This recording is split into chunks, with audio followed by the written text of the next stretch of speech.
Assalamualaikum warahmatullahi wabarakatuh. Saya Habibur Rahman, Ketua Komisi 3 DPR RI, menyampaikan klarifikasi bahwa tidak benar kalau dikatakan ada surat Presiden kepada DPR RI yang berisi tentang pergantian Kapolri. Kami menghimbau kepada masyarakat agar jangan terpengaruh dengan isu-isu yang tidak benar dan tidak ada dasarnya. Kami benar-benar telah mengecek kepada pimpinan DPR, yang juga pimpinan DPR sudah mengecek kepada pihak terkait di istana bahwa memang tidak ada pengiriman surat Presiden terkait pergantian Kapolri tersebut. Jadi saya pikir spekulasi terkait surat tersebut baiknya disudahi. Terima kasih. Wassalamualaikum warahmatullahi wabarakatuh. Jabatan di dunia pasti akan diganti. Tidak ada yang tidak diganti, kan begitu aja. Tinggal waktunya tergantung Pak Presiden. Pak Basis, Pak minta surprise pergantian Kapolri. Sebenarnya itu ada nggak, Pak? Alah, tunggu tanggal waktunya. Tapi bener nggak sih Pak udah diserahkan? Jabatan di dunia pasti akan diganti. Tidak ada yang tidak diganti, kan begitu aja. Tinggal waktunya tergantung Pak Presiden. Sudah dikirim ke DPR belum, Pak? Udahlah, tunggu aja ya. Udah Pak, udah dikirim Pak. Pak Basis, Pak minta surprise pergantian Kapolri. Sebenarnya itu ada nggak, Pak? Alah, tunggu tanggal waktunya. Tapi bener nggak sih Pak udah diserahkan? Jabatan di dunia pasti akan diganti. Tidak ada yang tidak diganti, kan begitu aja. Tinggal waktunya tergantung Pak Presiden. Sudah dikirim ke DPR belum, Pak? Udahlah, tunggu aja ya. Udah Pak, udah dikirim Pak. Kami baru selesai melakukan rapat terbatas dengan Bapak Presiden. Di dalam pembahasan itu salah satu diantaranya kami bahas adalah persoalan PLN, persoalan listrik yang kami harus akui di beberapa wilayah khususnya di Kalimantan masih ada pemadaman beberapa titik, dan karena itu Bapak Presiden memerintahkan kepada saya untuk segera melakukan langkah-langkah yang terukur dengan PLN agar bisa menyelesaikan dengan baik. Yang kedua juga kami membahas terkait dengan perkembangan daripada harga minyak dunia yang terus terjadi dinamika yang sangat tinggi. Arahan Bapak Presiden memerintahkan agar menjaga harga BBM subsidi untuk tidak boleh dinaikkan. Tetapi kalau memang harga ICP dunia menurun, kita juga yang non subsidinya juga dipertimbangkan untuk sesuaikan dengan harga pasar. Kalau turun ya turun, jangan dinaikkan, kira-kira begitu. Yang ketiga, tadi saya juga melaporkan kepada Bapak Presiden terkait dengan program hilirisasi beberapa perusahaan-perusahaan nasional yang mendapatkan perpanjangan dari PKP 2B menjadi UPK, yang salah satu kewajibannya itu adalah harus melakukan hilirisasi. Arahan Bapak Presiden harus betul-betul dijalankan sesuai dengan aturan, dan kalau ada yang tidak menjalankan sesuai dengan aturan, segera dilakukan langkah-langkah yang terukur untuk kemudian bisa menjalankan sesuai dengan pasal 33 Undang-Undang 45. Saya pikir teman-teman. Pak, yang di Kalimantan sendiri dugaan sementara penyebab mati listriknya apa ya Pak? Menurut informasi dari PLN itu terkait dengan pemeliharaan, bukan persoalan energinya nggak ada masalah. Jadi ada pemeliharaan yang terjadi, bahkan ada beberapa konon cerita dari PLN bahwa terkait dengan jaringannya juga. Oke, tapi kami akan selesaikan waktu dekat. Terima kasih. Nah, sekarang kan lagi turun kan?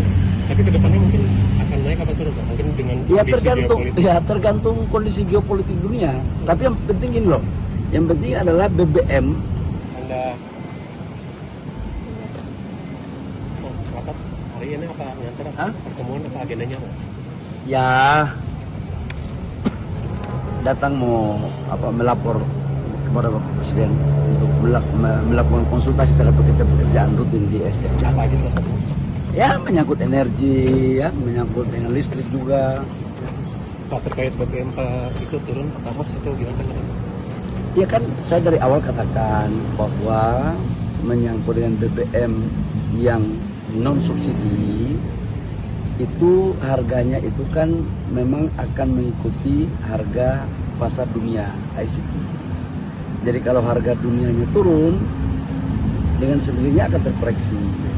Tapi kalau naik, pasti juga akan naik. Dan sekarang kan lagi turun. Dan kemudian badan usaha swasta melakukan koreksi terhadap penurunan harga itu. Nah sekarang kan lagi turun kan. Tapi kedepannya mungkin akan naik apa turun, Pak? Mungkin dengan Ya kondisi tergantung, geopolitik. ya tergantung kondisi geopolitik dunia. Tapi yang penting gini loh, yang penting adalah BBM subsidi itu tidak akan naik. Itu yang paling penting karena total pemakaian BBM 80% itu subsidi. Yang non subsidi itu 20%. Itu kan bagi yang mampu, bagi saudara-saudara kita yang mampu gitu.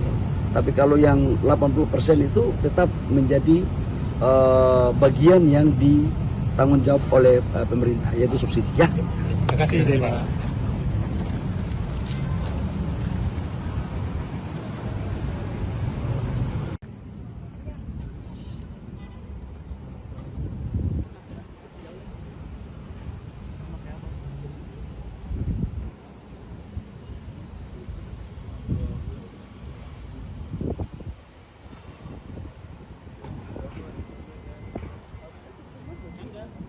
Hari ini saya rapat sama Bapak Presiden untuk membahas beberapa hal terkait dengan listrik desa, kemudian terkait dengan penataan tambang, dan yang terakhir itu adalah persiapan peresmian pabrik CATL untuk ekosistem baterai mobil yang dilakukan groundbreaking pada tahun 2025. Sekarang sudah selesai, sudah bisa berproduksi. Ini bagian daripada implementasi hilirisasi daripada nikel. Ya. Listrik desa itu nanti seperti apa yang dilaporkan ke Pak Presiden? Kami akan melaporkan karena sudah ada sekitar dari 11.000 desa yang belum ada listrik. Sekarang sudah ada sekitar 1.400 yang sudah selesai dikerjakan untuk siap untuk diresmikan. Jadi saya akan laporkan ke Bapak Presiden. Ya. Indonesia ini ada dua pemimpin kancil, dua. Gus Imin dan Sufmi Dasko. Gerindra aja nggak pakai kaos itu kok. Kaget. Kok coba kok hati-hati kok.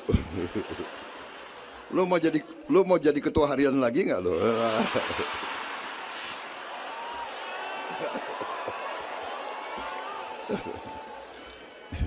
Ini akal-akalan Gus Imin ini, Pak.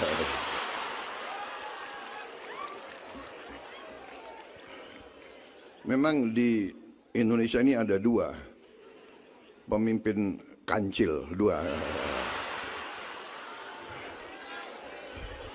Gus Imin dan Sufmi Dasko.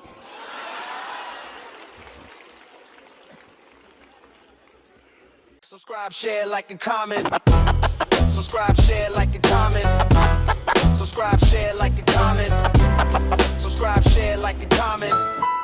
Subscribe, share, like, and comment.